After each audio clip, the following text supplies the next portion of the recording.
All right, so it is important to know exactly where we want to place our ruffles. Now, if we've got 40 inches around and we've got 20 ruffles, that math is nice and easy. That means a ruffle every 2 inches. So I just took my ruler and a piece of Taylor's chalk. You're really going to love this. You can do the disappearing ink if you have that. Just make sure that you're ready to get started on it. Friction pens, you can try it. They tend to need better contact, and so I find them harder to use on knit because it just kind of wants to pull the knit along. But, you know, give it a try and then let me know how it works. So all I did was, you know, locate a 2-inch mark on the top and the bottom here and ran my chalk. I don't really need the chalk to go all the way to the end, and the reason I'm not going to do it is because the ruffle does curve. So let me lay one down just to show you. I'll move this out of the way. When this gets laid on here, and you don't want to do this, we don't need all that ruffle up at the top. Okay, so we're actually coming on down here. Lay it on that line. And the goal is to make this part of the circle straight. So it needs to follow along that line we just drew as close as you can. Remember I said earlier, if it wanders a little like that, it totally is never going to show. All right, it will extend beyond the hem. That's good. We do want that. But I'm going to explain something that's very, very important to be mindful of when you sew these on. Do not take and pull. I want you to see what will happen. You see this?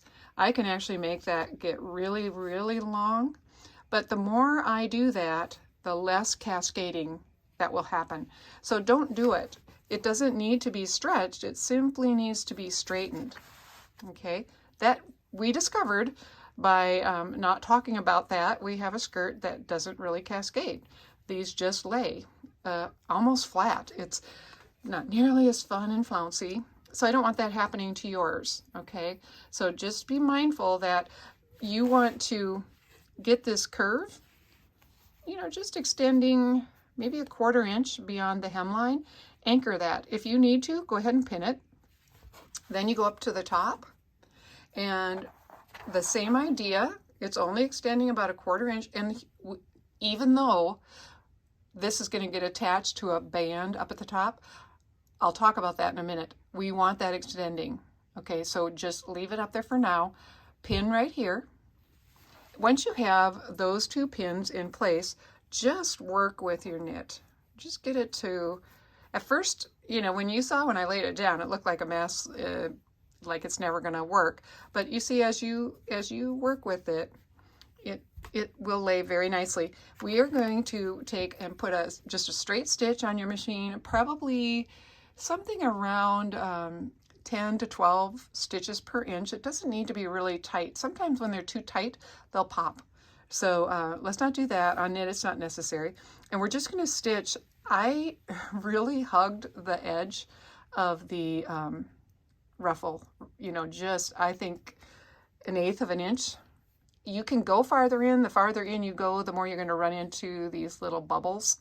But let's say you do run into one that's like this. I don't know if you can see it. Yeah, you can see that. Just go ahead, sew right over it. Does not matter if you've got a tiny little pucker like that. It doesn't matter. It's just going to make it more cascading. Okay, so don't worry about those. What you don't want to do is that stretching thing. Don't stretch it. Resist the urge to stretch it. You might find it useful, since we're doing a straight stitch, to go ahead and move your needle all the way over to the left side of the sewing faceplate. And that way your foot won't be up here so much, you know, so the left side of your foot will travel right around in here. It's up to you. Try different things and see what works for you visually as you're sewing. All right, so I'm going to go ahead, stop, and join you over at the sewing machine.